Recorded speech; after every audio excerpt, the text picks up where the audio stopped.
Welcome to Spooky Ass Shit. I am your host, Eric Dwinells, and tonight, Spookaroos, I felt like the show has been getting a little bit history heavy lately. I felt like you guys might appreciate a bit of a break, something a little bit more fun and out of the ordinary. So tonight, we are going to be talking about some spooky ass commercials from around the world. We're going on a little bit of a world tour. A lot of them are going to be from the US, but we're going to be talking about some foreign type commercials as well, all spooky in their own right. The thing with commercials is, it's not like you tuned into a show where you knew it was going to be scary. A commercial just comes on. And I think this, to make me sound like an old man, it's something that young people today, those damn young people today, can't really relate to because you didn't grow up with commercials in the same way that the rest of us grew up with commercials. Commercials were these things on the television, which was this big boxy thing that you would watch television shows on. You couldn't just stream them. You couldn't call them up on demand or anything like that. You just had to be around when it was on, or maybe you had a VCR. But either way, you were watching commercials. Commercials were these things that would interrupt the television program. I know you guys, I know we still have commercial on streaming. I'm looking at you, Hulu, who makes you pay for the service and then still makes you watch commercials. But most of the time, even on like YouTube and stuff like that, the commercials are generally like right in the beginning, and then you're done and you move on. But yes, they would come and interrupt a program. And sometimes you would be watching a nice family sitcom, and then something terrifying, or at least terrifying to a child, would appear. And tonight we're going to be talking, it's a little bit misleading, the name of this episode, because I'm not just talking about commercials, I'm also talking about PSAs, public service announcements. I know they're called different things in other countries, but these are the things that would come on the TV and show you a little film and then say, parents that have drugs. Well, that's probably true too. Parents that use drugs have children that use drugs. I think that's one of the most famous ones here in the States. From you, all right. I learned it from watching you. The crash test dummies. I mean, the commercials, not the band. You can learn a lot from a dummy. Buckle your safety belt. Stuff like that. Crash test dummies were a little bit scary in their own right, although they did eventually have their own cartoon show and their own toys. I was never into the cartoon show, but I did get the car for Christmas one year, and that was pretty cool because it smashed up, and of course you could put it back together. But it was great. I actually used it with my wrestling men a lot. Anyway, enough about the crash test dummies and their toys. Before we dive into the commercial countdown for tonight, I want to remind you, of course, to check out the show's website. That is spookyas.com or spookyasshit.com. They both take you to the same place, and that is the show's blog page. From there, you can check out each and every episode of the show, including the ones that are no longer available via iTunes. You can also sometimes find pictures and outtakes and YouTube clips from the show. Definitely, you'll want to check it out for this episode because I'm going to be posting YouTube links to all the commercials that I talk about. And you can also find links to all of our social media. We are at Spooky Ass Shit on both Twitter and Instagram, and you can find us on Facebook at facebook.com/spookyas. And don't forget, while you're there, to join our closed secret group, the Spookaroos. Now, as I go through these videos, I bet a lot of you are going to say, hey, you forgot this one, or what about this one? I obviously wanted to choose ones for this episode that didn't rely solely on a visual element. So some of these obviously are much better with the visual element, but I think that all of these have enough of an audio component that you'll be able to enjoy it and find it spooky or creepy on its own, just as an audio clip. So, let us begin by talking about something that was all over the place in the 80s and early 90s, and that is 1-900 numbers. Now, there are several, probably hundreds, of 1-900 numbers that I could have chosen. Again, kids, let me explain 900 numbers to you. Back in the day, there was a thing called a telephone. I don't mean a phone like the kind that you have in your hand that you can, use the internet on. I mean like an actual, mounted to the wall with a cord telephone. And this was a thing you would call people and have conversations. You actually had to call people. It was ridiculous. I was so afraid when I was in school of calling my girlfriends or something, and having their family pick up. That was one of my biggest fears. If anyone other than the girl that I was trying to talk to picked up, it freaked me right the fuck out. But that's a topic for a whole nother episode of things that are scary that maybe shouldn't have been scary. But that was definitely scary to me, and I know I'm not alone in that. Phone phobia, I used to say that I had as my excuse to not call people. Anyway, with these phones, you would call things, and one of those things you could call was a 900 number. Now, 900 numbers, that meant that you would be paying for the phone call, as opposed to an 800 number, which was generally a free call. A 900 number was like a specialty line, and there were millions of them, tons of them, with all different subjects that you could call, but you would have to pay usually about $2 for the first minute and 35 to 45 cents for each additional minute thereafter. And that would usually come as a surprise to the parents out there whose kids were lured into calling these phone lines, because there would be the official WWF phone line and the official Smurfs phone line and all kinds of sports and all kinds of TV shows. And you could call to get the latest celebrity gossip. But another topic that was quite popular was horror. Now, I could have chosen any clip that I wanted because there were a bazillion of these 900 numbers, but I chose the Creep line. So let's take a listen to the commercial for Creep Phone. Creep Phone. When you call us, the terror begins. Creep Phone. Real life ghosts and zombies talk to you. Dial 1-900-490-CREEP. That's 1-900-490-CREEP. Randomly selected callers get connected to me live. Hurry up. We're waiting for you, pigeon. If you're under 18, make sure your parents know you're calling. Just $2 per call. Yeah, they always told you to make sure that your parents knew that you were calling, but I have a strong suspicion that they really didn't give a shit if your parents knew or not. In fact, if they didn't know, all the better, because it meant more money for them. Now, like I said, that commercial in and of itself is maybe not anything too spectacular, although there are certain things I love about that commercial. First of all, you should know that the visual on it is really just the phone number splashed across the screen, and it says, Creep Phone, in, like a spooky text. There is no imagery of any monsters or anything like that. And the thing that I find funniest about it is that the monster doing the voiceover says that some of the randomly selected callers will be put on a direct line to the narrator.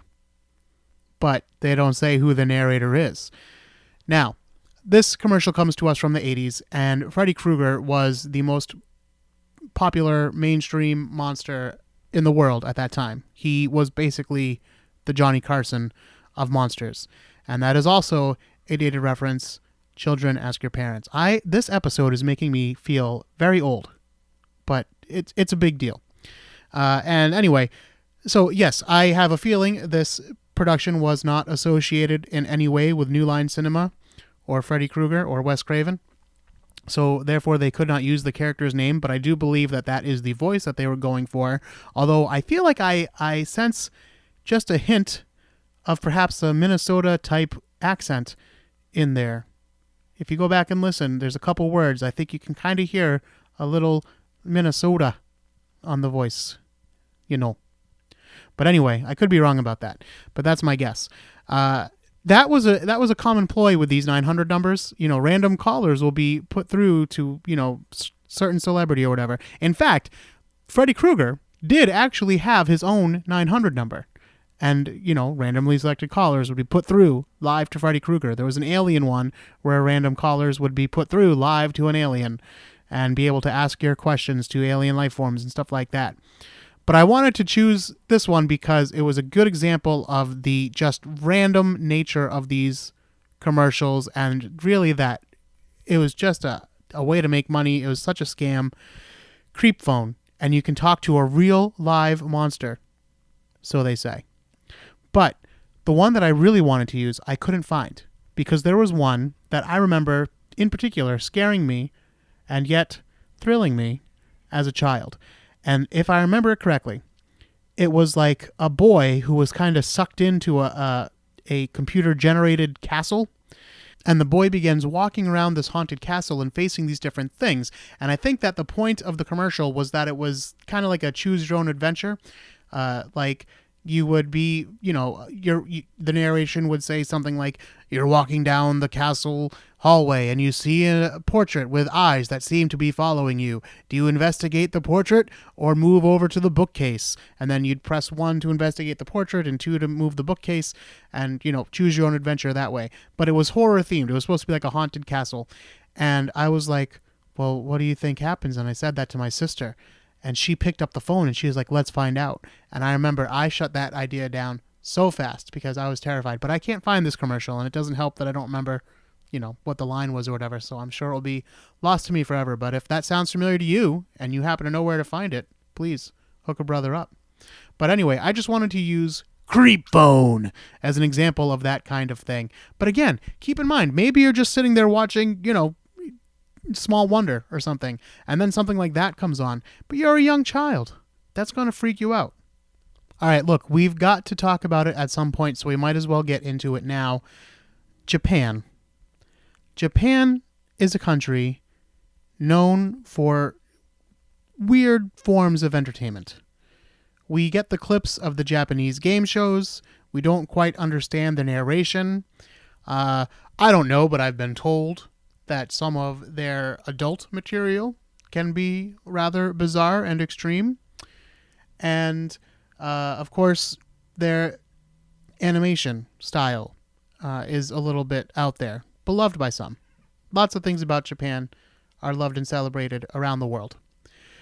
But they are known for being tapped when it comes to their forms of entertainment. And that includes their commercials.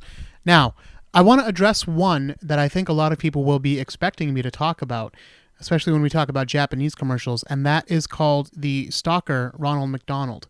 This is a series of commercials that came out in 2005 and found their way to the internet, where Ronald McDonald seems to be stalking this young Japanese girl, and it ends with him very creepily and kind of in a demonic voice singing, always there for you, McDonald's. And the series depicts him as a very creepy, scary clown. And he's hiding in shadows, and he's hiding under the bed in one of them and everything. First of all, that is definitely a visual that you need to see. It's not one you would really translate well to the airwaves here. However, I also would like to point out that these commercials actually aren't real. This was just kind of like a internet hoax to say that these commercials existed. But they are entertaining nonetheless. And you're still not off the hook, Japan, because you do still have other weird stuff to give to us. For example, a 1986 Kleenex commercial. Now, this does definitely require the visual element, so I highly advise you to check it out on the website. But I think I can describe it to you, and then you're going to hear the song. And the song, in my opinion, is creepy enough on its own. This Kleenex commercial features an attractive young Japanese woman. She's actually a fairly well-known actress over there in Japan, from what I understand. In this commercial, she sits with a baby who is painted red and has what appears to be a hair made out of grass and like a unicorn horn sticking out of the middle of its head. And the baby is sitting there with its arms crossed while this lady waves some Kleenex in front of his face and then blows it off into the wind while this creepy-ass song plays. And I gotta warn you people, before you go to watch it, the internet started a rumor that there is a curse to go along with this video. Allegedly, if you watch this video at midnight, something happens. I'm not clear what. The internet doesn't seem to be particularly clear on what. But if you record it, you're supposed to be able to get spooky images and you see spooky things at midnight when you watch it. I don't know. It just was regular creepy to me. but go ahead and give it a shot if you dare. Now, I did a little bit of research here. I don't understand what this has to do with anything, but apparently the baby is either an ogre or a demon, or perhaps an ogre demon from Japanese folklore. I still don't really understand what this has to do with Kleenex, but there's also part of the myth is that it is the commercial contains a German curse. I don't know where the German comes in because the song is in English and there's no instrumentation behind it. But maybe they were saying that the tune of the song is like a cursed German tune. I don't know. But it's not.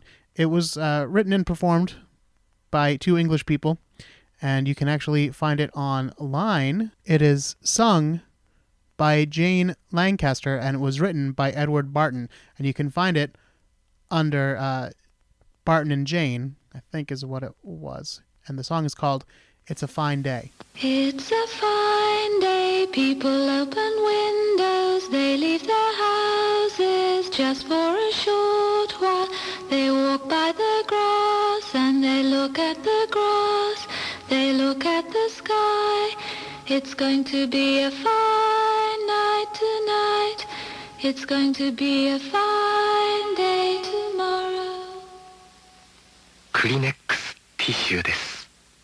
For the record, as I just played that clip, my cat, the magical calico Emma, came in and stared right at the speaker and had her haunches up. So clearly she was a little freaked out by that song. So I'm not alone in thinking that song by itself is creepy. It was reworked, by the way, and made into a dance mix in the 90s by a different group. Opus 3, I believe was the name that I saw. And it was kind of a minor hit over in England. But yeah, so I don't know. I just think the song by itself is creepy, and the words, it's funny that it's written by an Englishman because it kind of sounds like it was written by a Japanese person. You know, where the simplicity and the it just sounds like it was written by someone who English wasn't their first language. You know, that's what I'm trying to say, I guess. It kind of sounds like a transcription of an English lesson, you know, like if I was in French class, I wouldn't be able to speak French, but I could say something like, you know, Bonjour, je m'appelle Eric, je habite au Ashland, mon frère est Dan. Salut. Something like that. Listen, it's been a long time since I took French, but that would be a very simple French sentence or paragraph, I guess. And that's what that song sounds like to me. Creepy enough on its own. It almost sounds like little kids singing too, which is always creepy. Little kids are creepy, man. Speaking of creepy little kids, our next commercial features Baby Laugh-A-Lot. This was a doll put out by Remco in I think it was the late 60s or early 70s. And the commercial is famous because of the creepy, almost demonic, you would guess, laughter that the doll puts out. And the face, trust me, is scary enough to go along with it as well. It's supposed to be like a laughing face, but it's just, they kind of missed the mark on this. It's kind of like, you know, the Annabelle movies, right? And you know how those were kind of like prequels to The Conjuring? And so I went to see the first Annabelle movie. And so I thought, well, yes, the doll was freaky looking by the time the Warrens got a hold of it, right? But it must have been less freaky looking before, right? So when the doll was new, it probably wasn't demonic looking, but it actually totally was. And you're like, well, who the fuck in their right mind is going to buy that doll for a child in the first place? And that is exactly the thought that I had when I watched this commercial. So again, yes, there's a visual element, but I think the laughing alone is enough to creep you out. Let's take a listen to Baby Laugh-A-Lot from Remco. Listen to Remco's Baby Laugh-A-Lot.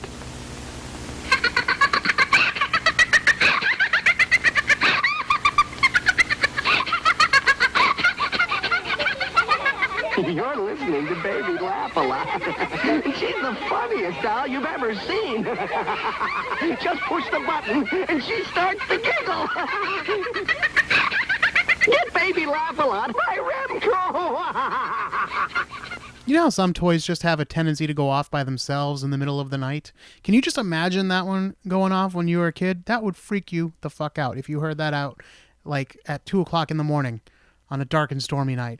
That would scare you if you were a parent, let alone a child. I'm sure the parents out there have been freaked out by some toy going off in the middle of the night. In fact, I know that it must happen because it's a trope in horror films already.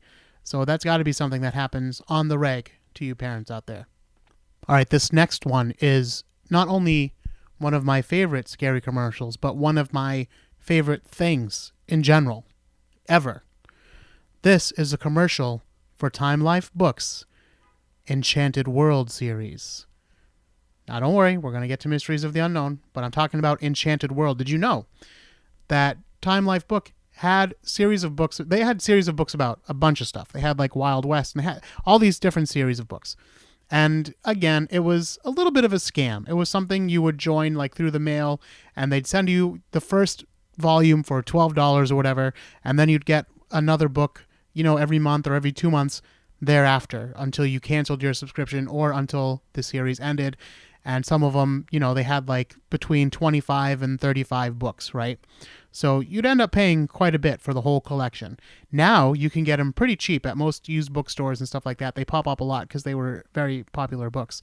But anyway, these commercials captured my imagination as a kid. And the one that I'm about to play in particular really got me going because I remember specifically when they talk about the pinch of salt over the shoulder. Pinch of salt over the shoulder. Easy for me to say. I was like, but wait, why would you do that? What's the deal with that? And these books hold the answer.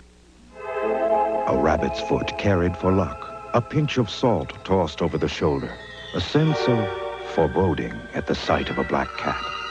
Are they harmless superstitions or reminders of a darker time when the world was young? Nature seemed all-powerful, and humble charms were man's best protection against unknown evil. Enter the Enchanted World, a spellbinding series from Time Life Books that probes the forgotten origins of the world's strangest curiosities. In each lavishly illustrated volume, you'll move through storybook lands where the original endings to the tales of childhood weren't always happy ones. The Enchanted World takes you back to a time when restless apparitions drifted through darkened hallways. Some ghosts were nothing more than cold spots on floors or shadows in corners. Others took human form. A time when men who called themselves sorcerers used the tarot to prophesy the future. The hanged man dangling from a gallows was a sign of life in suspension, while the death card indicated change. And a time when malevolent creatures were thought to stalk the night in search of hapless victims. Unwise was the wayfarer who journeyed by night, for in the shadows, greedy eyes glittered, claws curled, teeth clicked. Begin your journey through the Enchanted World with Wizards and Witches. Examine it free for 10 days. If you keep it, other volumes will follow, one about every other month. Spells and bindings, ghosts and water spirits. So enter the Enchanted World, where anything is possible, and a little luck never hurts. To examine Wizards and Witches free for 10 days, just call 1-800-423-4400. Keep it and pay just $14.99 plus shipping and handling. Buy only the books you like. Cancel at any time. So act now. Call 1-800-423-4400. That's 1-800-423-4400. That commercial is not lying when it talks about how the books are lavishly illustrated. In fact, my brother did order this series, Enchanted World, when we were growing up in the house. He was older. My oldest brother is 11 years older than me, so quite a bit older. But we shared a bedroom because there was only so many rooms in the house. So all the boys had to share one room. And he had the Enchanted World series, not the full set, but he had must have been the first few books. And I remember, even though I couldn't really read, and these certainly aren't written at a children's level, they are quite well illustrated and some really funky pictures. I've posted some of them on Instagram, in fact, from this and the Mysteries of the Unknown series as well. And for those alone, the books are worth it. Basically, every time I go to a used bookstore, I look for these books and I'll pick them up. In fact, the episode that I did about wizards not too long ago, if you go back and listen to that, a lot of the information in that episode comes from the Enchanted World book on wizards, the very first book in the series. Now, Time magazine and Life magazine, published by the same folks, they were kind of high-minded publications, right? And these book series that they put out, not so much. They were kind of sensationalistic and kind of going for a more base audience, but the paranormal and New Age and all that kind of stuff was big money in the 80s, right? So even they wanted to cash in on this. And the books are perhaps surprisingly well-written and well-researched, but they were kind of seen as like the red-headed stepchild of Time Life magazine. But you can't deny that they were popular and they were selling. So just like in Hollywood, if something is popular and it sells, there will be a sequel. So what was the sequel to Enchanted World? Well, of course, that would be Mysteries of the Unknown. And I'm going to play that commercial for you next. But first, I know some of you might be disappointed that I didn't play one of the Vincent Price commercials from from Enchanted World. Sorry. Yes, Vincent Price did 2 commercials for them, in fact. But again, I remember that commercial that I played specifically, and that's why I wanted to use that one, the pinch of salt over the shoulder. By the way, if I remember correctly, and I could be wrong about this, the reason for doing that was in case there was any demons at your back, they would get salt in their eyes and would burn their eyes. Could be wrong about that, but that's what I have been led to believe. Now then, on to the sequel, Mysteries of the Unknown. Chicago. A man is about to get on a routine flight. Suddenly he pauses. He doesn't know why, but he's got to walk away. An hour later, the plane goes down in flames. It's dismissed as chance. Britain. A woman has a sudden image of a black mountain that's moving, with children trapped underneath it. 2 hours later, a Welsh schoolhouse is buried in an avalanche of coal slag. It's dismissed as coincidence. Northern Texas. An unidentified flying object is reported by at least a dozen people. Although there were no storms in the area, it's dismissed as lightning. Now, Time Life Books announces an important new library, Mysteries of the Unknown, a series that explores the most controversial phenomena of our time and tells you everything that can be known. The Midwest. A mother feels a sharp pain in her right hand. Far away at that exact same moment, her daughter screams as she touches a hot pan. Just chance? Or is it telling us something about our own untapped capabilities? Mysteries of the Unknown goes deeper into unexplained phenomena than ever before. It documents the facts and uncovers what people were never willing to talk about. Stonehenge. A visitor fashions a wire antenna in the shape of an ancient Egyptian symbol. He points it at the stones, and a surge of power rushes into his arm, knocking him unconscious. Was it all in his mind, or was it much more than that? To experience Mysteries of the Unknown, examine your first volume, Mystic Places, for 10 days free. Then decide if you want to dismiss it. To order your first book, Mystic Places, call 1-800-342-2700. Examine it for 10 days. Keep it and pay just $12.99 plus $2.98 shipping and handling. Other books will follow, one about every other month. Keep only the ones you want. Cancel at any time. Call 1-800-342-2700. This is another good example of a commercial that would have both terrified and interested me as a child. Now, listening to it as an adult, maybe it's not so scary. But as a kid, thinking that these real mysteries might be out there, that was pretty freaky. Plus, again, that visual element, you can't fully discount it, even though I'm telling you the audio is pretty good. But the visual element, you got to check this out too, because as the narrator is talking about these things, there are people acting them out, right? But it basically looks like an even cheaper version of Unsolved Mysteries. And you know I love a good or a bad reenacting. And this was primo. So you got to check those out. Mysteries of the Unknown was the most popular selling book series for Time Life of all time, broke all the records. And like I said, very popular, so much so that you can still find them in many used bookstores. And in fact, every year when I go to Salem to renew my street performer's license, I stop in at a certain witch store, and they have an occult book section, and they always have books from the series, and I always get one every year. So definitely have Mystic Places, the first in the series, and a bunch of others too. I mean, it tells you everything that can be known about today's most mysterious issues. I'll learn to talk someday. How can you deny that? You got to pick that up, right? Now, there were many, many, many versions of these commercials. Some probably more famous than the one that I just gave you. But again, that's the one that sticks out from my brain as a child. The, dismissed as coincidence, dismissed as chance. That stuck out. There was also, of course, Read the Book. That's another famous one. And there was one with a very young Julianne Moore where she describes her out-of-body experience. That's an interesting one, too. But this is the one that sticks out in my brain and hopefully in your brain as well. Now, this next one is an example of what we here in the United States would call a public service announcement, or a PSA, and it comes to us from Belgium. It's in French, I do believe, but I think you'll recognize the song because it is, in fact, the theme song to the Smurfs. And why are they singing the theme song to the Smurfs? Because the commercial stars the Smurfs. It opens on Smurf Village, and all the Smurfs are dancing around and singing and practicing their songs in happy little Smurf Village. Let's take a listen and hear what's going on down there.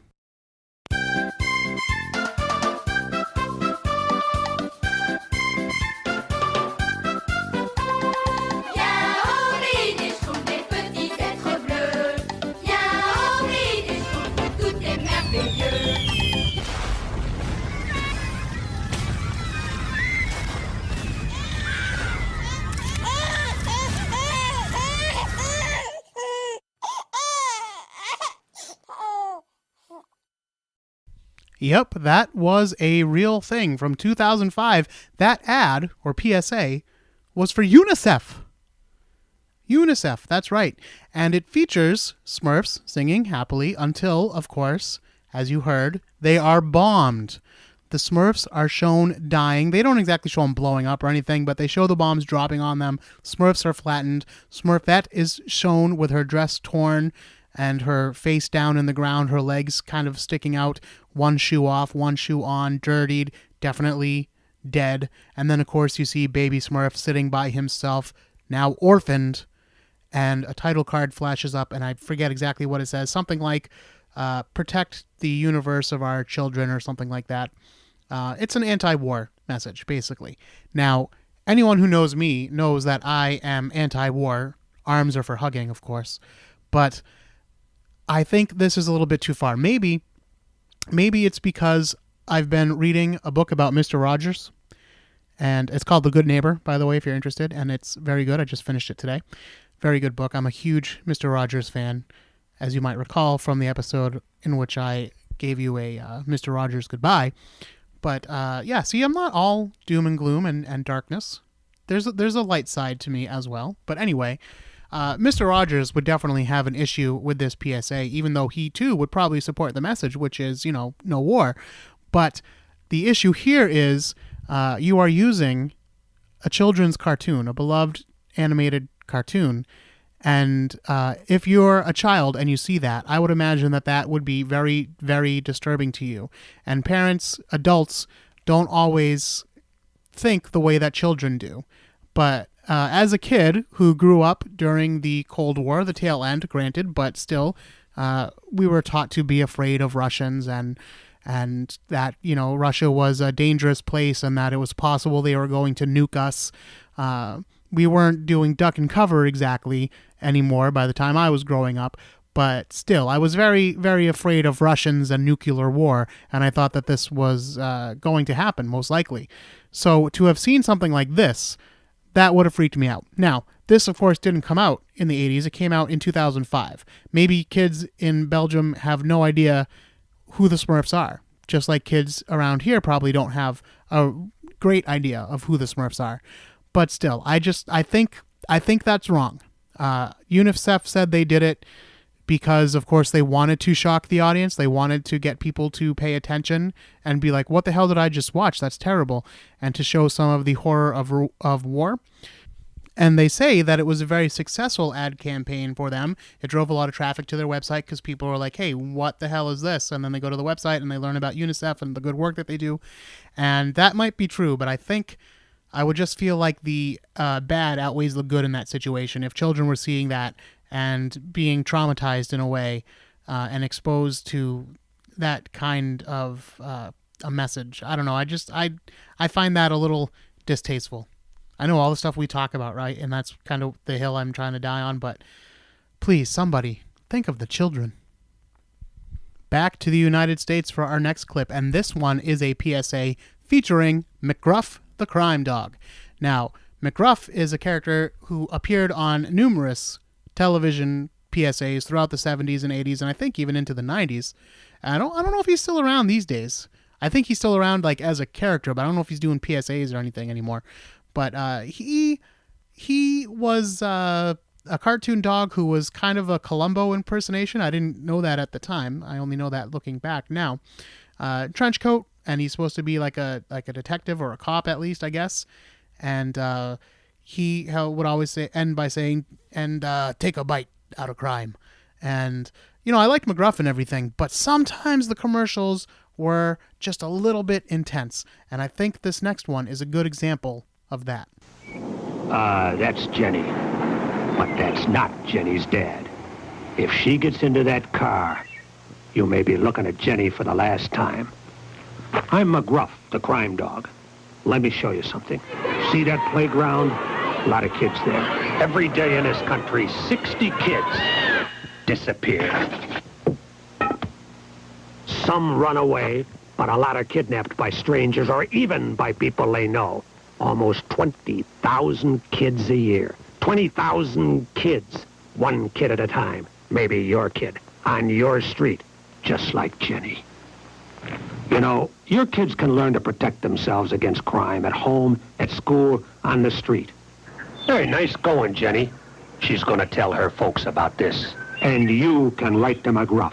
Learn how to keep your family and your community safe and help take a bite out of crime. Now, I've already told you that I was a particularly sensitive child. And in the 80s, that commercial helped convince me that I was definitely going to be kidnapped. That was intense. He kept saying the numbers over and over. And even though we know that that is a actually relatively small number, I mean, you're not likely to get kidnapped, is what I mean. I mean, one is too many, but statistically, it's unlikely that you would be kidnapped. That's, to a kid, that's terrifying. Those are terrifying numbers, right? And it could be someone you know, and it's like, Jesus Christ, everybody's out to get me. That was truly terrifying. Again, I think it speaks to the fact that people aren't really aware of child psychology, and that was a show that was a commercial, that would come on during shows that kids would watch, like in the afternoon or something like that. And man, I'm telling you, people just aren't thinking about the children. I don't think I have sounded enough like a cranky old timer on this episode, but that is the case. I think we need to think about the children when we put these kind of messages out there. They're not thinking about the kids that are going to see these commercials. And you might say, well, it would be good because the kid knows, obviously, don't talk to strangers and they can learn how to protect themselves. But again, I think the bad of that commercial outweighs the good. And I wouldn't say that's true in all the McGruff commercials, but maybe one day we'll do a full episode just on McGruff and we'll really dissect his commercials. But that whole line about this might be the last time you ever see Jenny. Jesus Christ, McGruff, what are you trying to do to me? Good Lord. All right, I've got one more for you, and this one comes to us from England. And this one is very, very famous. In fact, I even know about it over here in the United States, and I don't believe that it ever played as a PSA over here. I think they must have just showed it on, some television show where they talked about, like, fucked up commercials or something. But this one is called Lonely Water, and it's very, very famous over there. And see if you can recognize the voice. I am the spirit of dark and lonely water, ready to trap the unwary The show-off. The fool. And this is the kind of place you'd expect to find me. But no one expects to find me here. It seems too ordinary. But that pool is deep. The boy is showing off. The bank is slippery.